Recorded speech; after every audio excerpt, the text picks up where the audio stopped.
21st Precinct, Sergeant Waters. Chasing him where? Now, who is it, a police officer? Yeah. Yeah. What building did he run into? What is that, 452 or 492? Oh, was he man-armed? You are in the muster room at the 21st Precinct, the nerve center. A call is coming through.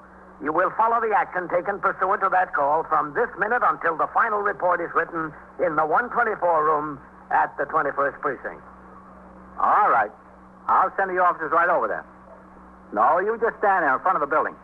Show them where to go. Okay? Yeah. Thanks. 21st Precinct. It's just lines on a map of the city of New York. Most of the 173,000 people wedged into the 9/10 of a square mile between Fifth Avenue and the East River wouldn't know if you asked them that they lived or worked in the 21st. Whether they know it or not, the security of their homes, their persons, and their property is the job of the men of the 21st Precinct. The 21st, 160 patrolmen, 11 sergeants, and 4 lieutenants, of whom I'm the boss. My name is Kennelly, Frank Kennelly. I'm captain in command of the 21st. I was working my night tour, 4 p.m. to 8 a.m. The weather had turned exceedingly cold, and consequently it had been a quiet night in the precinct. Cold weather, like rain, keeps the troublemakers off the streets. After my meal, I had gone out on patrol of the precinct in sector car number 2 with Patrolman William Coley as operator, and I remained away from the station house until nearly 10 p.m., inspecting various conditions in the precinct and responding to several radio calls along with the sector cars and the sergeant. At 9:50, a call came over the air to ring into the station house. I instructed Patrolman Coley to stop at the nearest call box. Lieutenant Gorman, the desk officer, informed me that Lieutenant Matt King, commander of the 21st Detective Squad, wanted to see me as soon as possible on an urgent matter. I told the desk officer to inform Lieutenant King that I was on my way in. I instructed Patrolman Coley to drive to the station house, where, after stopping at the desk to sign the blotter, I walked through the back room, up the stairs to the second floor, and into the office of the 21st Detective Squad.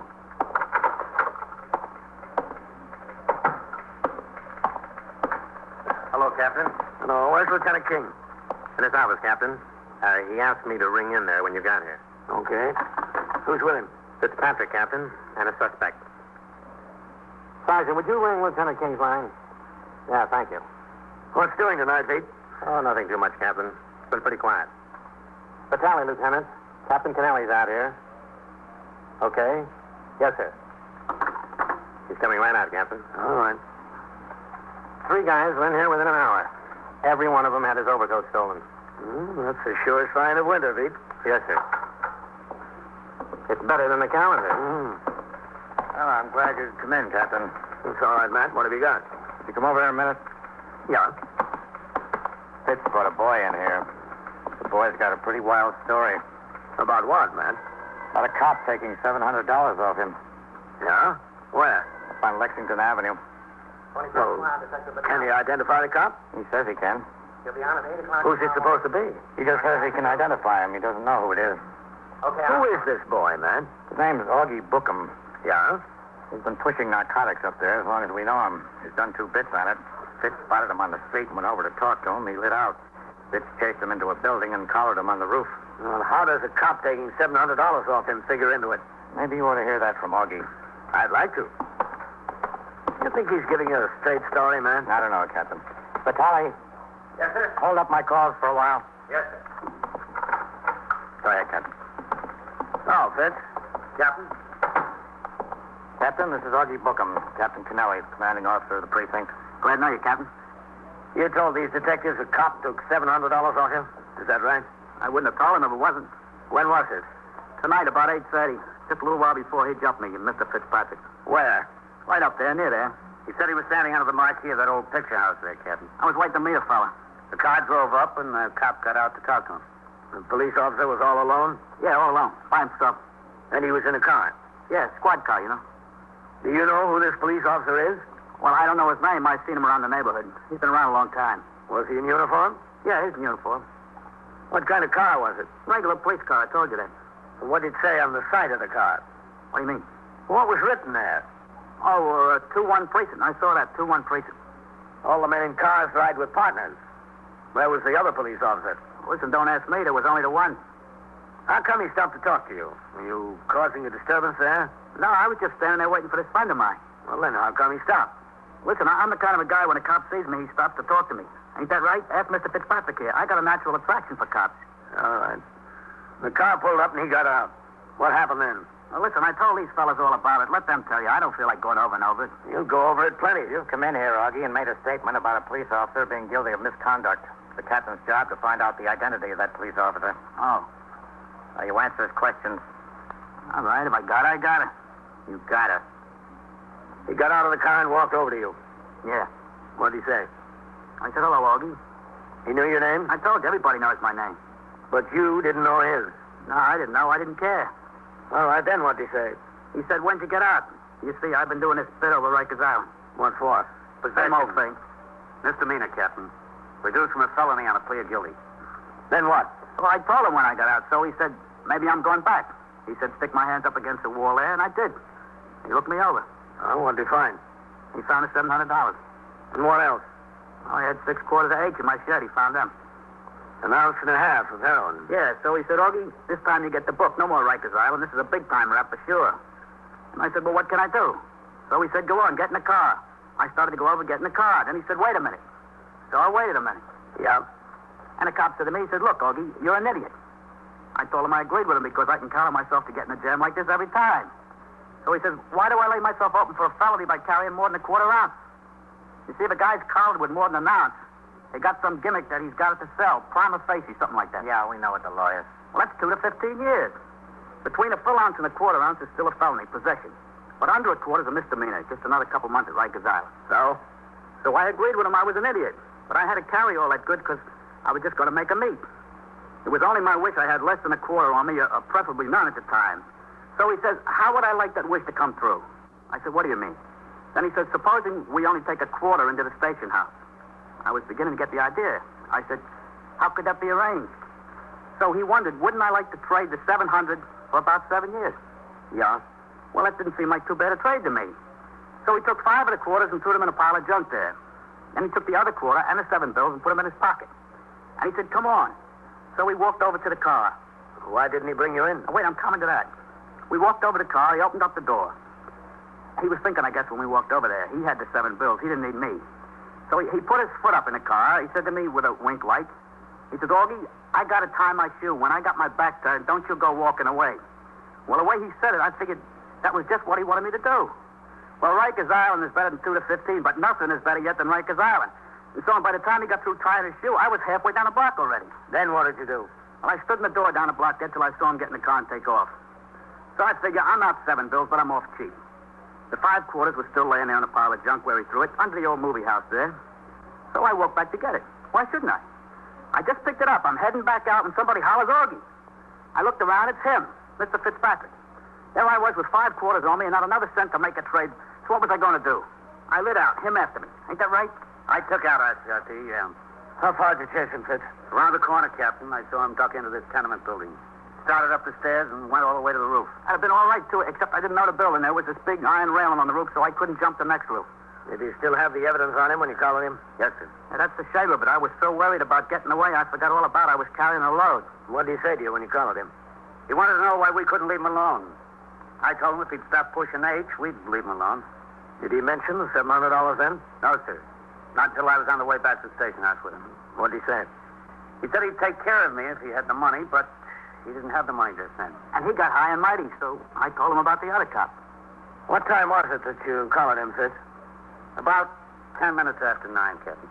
And then it would have been approximately between 8:45 and 9 o'clock that he met the officer under the theater marquee. Yes, sir, approximately. Would you say that's right, Augie?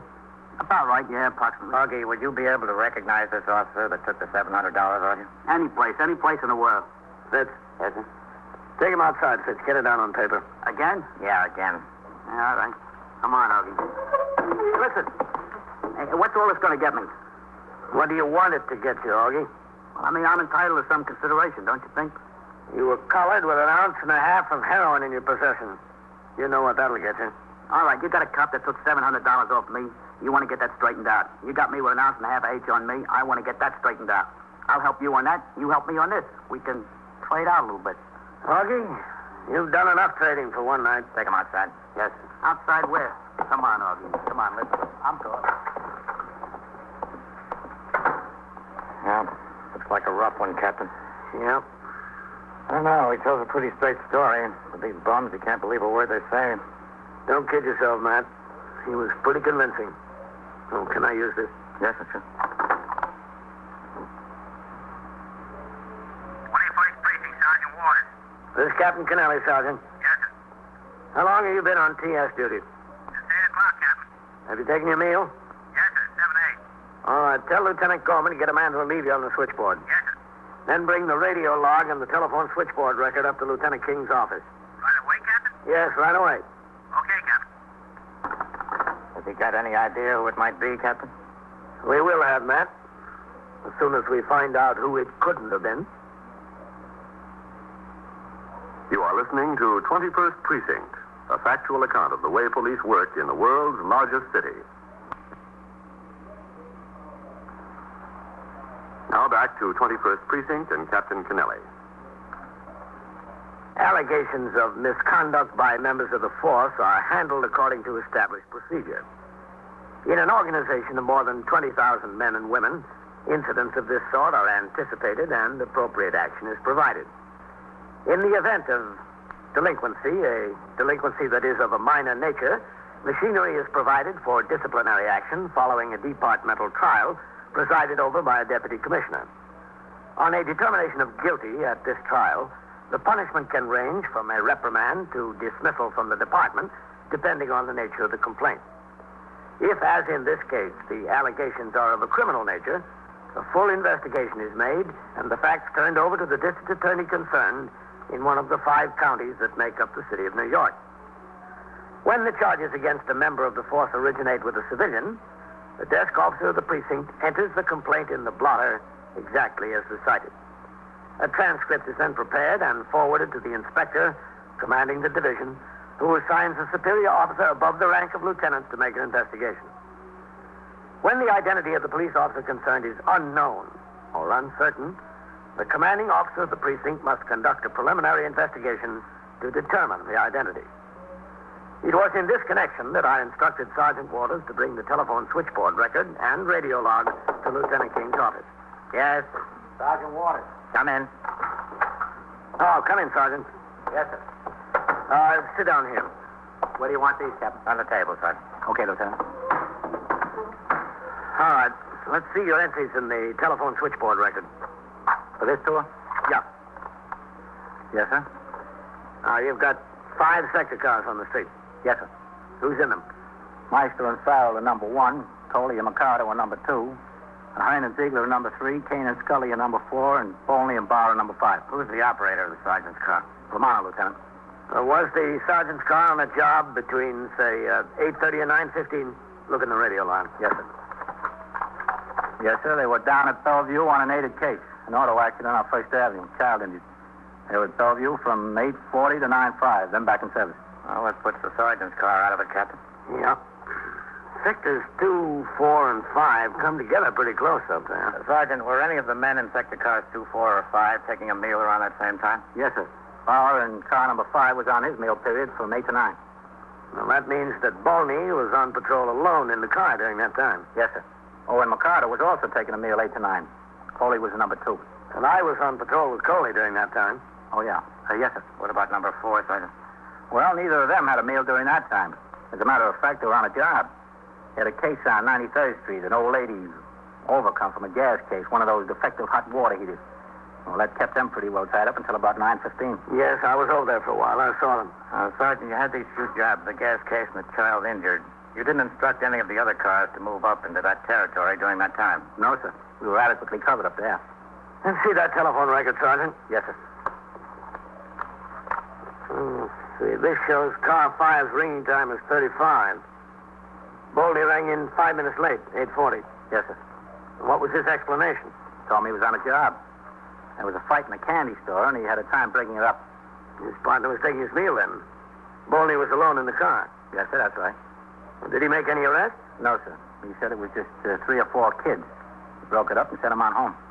And that's why he rang in 5 minutes late. That's what he said, Captain. That call box 14, that's up on Lexington near the closed movie house there, isn't it, Sergeant? That's right, Lieutenant. This fight, did you get a call on that job, Sergeant? No, sir. Well, it wasn't broadcast. Doesn't show in the radio log. Oh, Bolney told me he was riding by and someone flagged him down. What candy store was it, did he say? Yes, sir. He mentioned it was Mrs. Protea's up there on 98th Street. You know the one, Captain. Yes, I know it. Okay, get back on the job, Sergeant. Yes, sir. Oh, should I take these with me, Captain? Yeah, take them along. Thank you, Captain. Okay. Shut the door, will you, Sergeant? Yes, sir. You figure it might be Balney, eh, Captain? Well, from the records, it couldn't have been anyone else. And he was alone in the car at the time. Partner was taking a meal. It all fits. Yes, sir. All fits. All fits too well. With Lieutenant King, I went downstairs into the muster room and around behind the desk where I signed the blotter. On the street, Lieutenant King directed me to the spot where the detective squad car was parked. We got into it and drove uptown on Park Avenue past block after block of fine apartment houses until we reached the point where the New York Central tracks emerge from the 50-block tunnel to Grand Central Terminal. There, Park Avenue becomes a thoroughfare through the slums. We turned into 98th Street and drove until we came to the small candy store run by Mrs. Angelina Protea, a middle-aged widow who succeeded her husband in the business.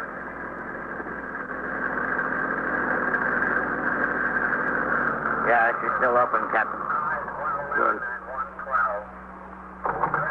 You want to talk to her? Or should I? Oh, I'll talk to her. Okay. What about Balney? Any previous complaints against him? No, nothing of any kind. No, that's good. He's alone in there. No.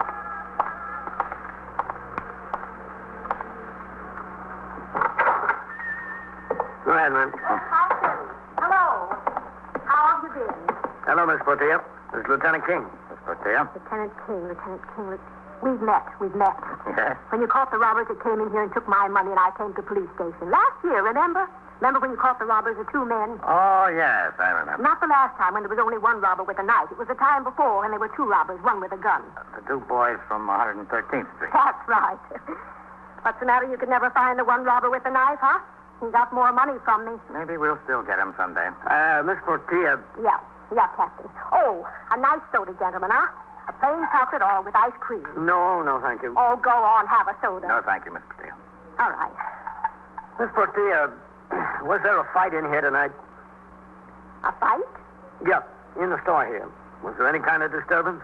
Not a fight, exactly. The boys were in here, the boys from the block. An argument. There wasn't a fight? All right, it was a fight. But they didn't fight much. They didn't hit hard. The boys fight almost every night. Did a policeman come in and break it up? A policeman? Yeah, was there a policeman in here tonight? No policeman came in here. Excuse me, the telephone. You sure? I'm positive. Hello? Who? Oh, he don't live here. This is the candy store. He lives upstairs next door. What? Yeah, you sure? I'll tell him. What? Well, wait a minute. I've got to write it down. Academy 2. What? Academy 2, 3098. I've got it. Who? Jose. All right, I'll tell him. Very important. I won't forget. Goodbye. Goodbye. Telephone numbers. I've got to take. All I've got to do. Telephone numbers. No, let me get this straight, Miss Protea. You said that no policeman came into the store tonight. That's right. No policeman came into the store. Now, what about the fight? In here, it was no fight. Didn't get to be a fight until it was out on the sidewalk. Was there a policeman there? Yeah, sure. Who do you think stopped the fight? They would have been dead, those boys. The fight started in here. In here, it wasn't a fight yet. It was still an argument. It was between Phil and Ricardo, only this little Fernando butted in. Fernando was always turning an argument into a fight. A big fight. I said, boys, not in the store. So they went out on the sidewalk, and they hit and they poked. Well, they were killing each other, with little Fernando right in the middle. I was out there. I tried to stop them. Man from next door tried to stop them. Nobody could stop until the policeman came. How did he come? In a car. I saw the car come down the street. I got out in the middle and yelled and screamed. He stopped the car, and he got out. He stopped the fight. Was he all alone? You mean any other cops? Yeah. Well, then? No, himself. That's all. Just himself. Now, how long did he stay here? Oh, a long time. Bill and Ricardo, as soon as he said stop, they stopped. But this little Fernando, he wanted to fight. He wanted to fight Phil. He wanted to fight Ricardo. He wanted to fight with everybody. Was the officer here 15 minutes, would you say? More. He had to first get Phil to go home, and then Ricardo. Fernando, he didn't want to go home. Policeman had to stand there with him and talk to him. 15 years old, and he wants to fight like a bull. So little like this, and all he wants to do is to punch and fight and yick. He was here about 20 minutes, you'd say? The policeman or Fernando? The policeman. At least 20 minutes. You remember what time this was, Miss Portia? Oh, tonight. It was tonight. Yes, but do you happen to remember exactly what time? Exactly what time? Now, let me see. Oh, the news in the Mirror weren't up yet. What time did the papers get here? 8:45, 9 o'clock usually, sometimes in between.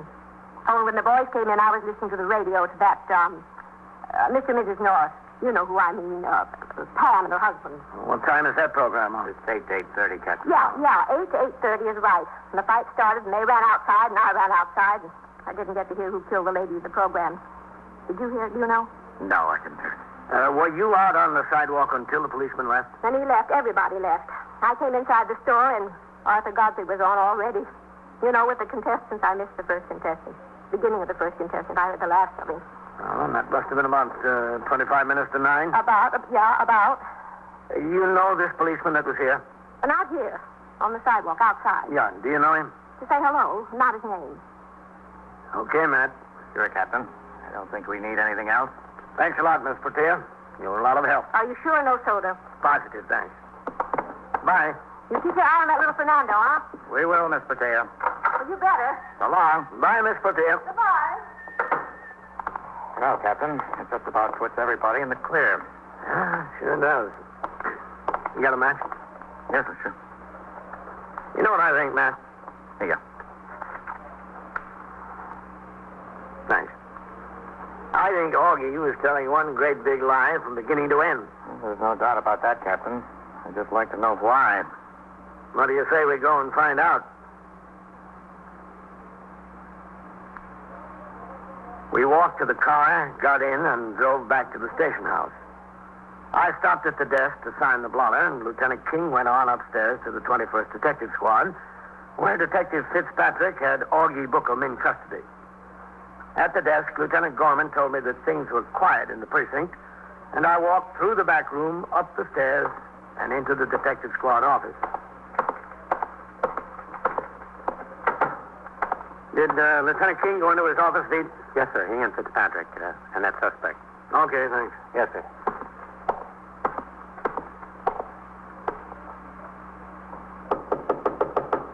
Yes. Captain Kennelly. Come in, Captain. Hello, Fitz. Captain, Augie's got a one-track mind. He still says the cop took $700 off him. Isn't that what you say, Augie? What's the truth? The honest-to-goodness truth. Now, look, Augie. You came in here with a wild story. We wasted an awful lot of time looking into it. There are 5 cars in this precinct. At the time you said you talked to that cop, every one of them was on a job or otherwise occupied. It's all a matter of record, black and white. Now, how about telling us the truth? You guys just want to protect this cop, that's all. I don't want to protect anyone, Augie. But I'm telling you that I'm not going to stand for a bum like you coming in here and giving us some line of bull about something that never happened, that he dreamed up. I wasted a lot of time on this, Augie. I want the truth right now. How about it? Okay, you want the truth. I'll give you the truth. That's what we want. Nobody took any 700 off. They didn't, huh? No. All right, tell me how you happened to dream it up. I was supposed I had 700. I was holding it for some guy, but I dropped it in a crap game. The tough guy's a real brute.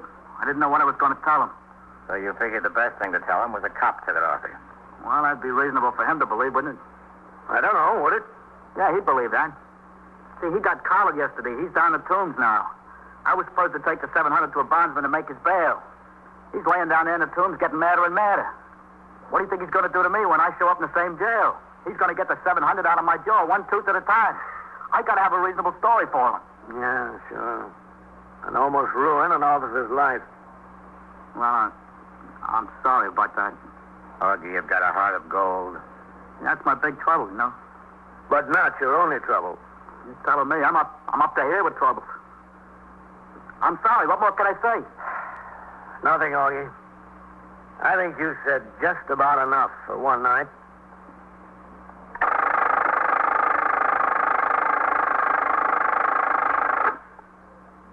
"21st Precinct, Sergeant Waters."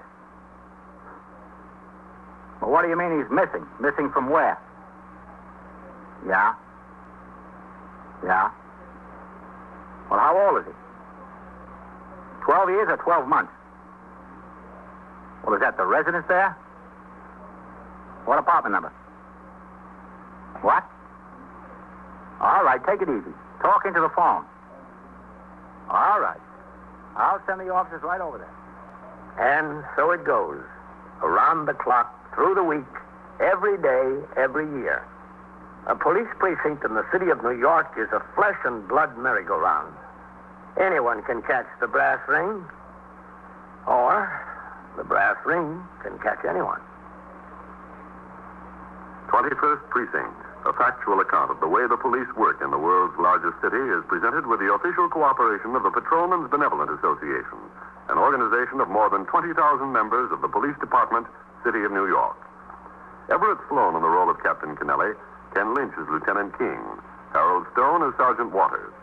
Featured in tonight's cast were John Shea, Bill Quinn, John Sylvester, and Abby Lewis. Written and directed by Stanley Niss. Produced for CBS Radio by John Ives. Art Hannah speaking.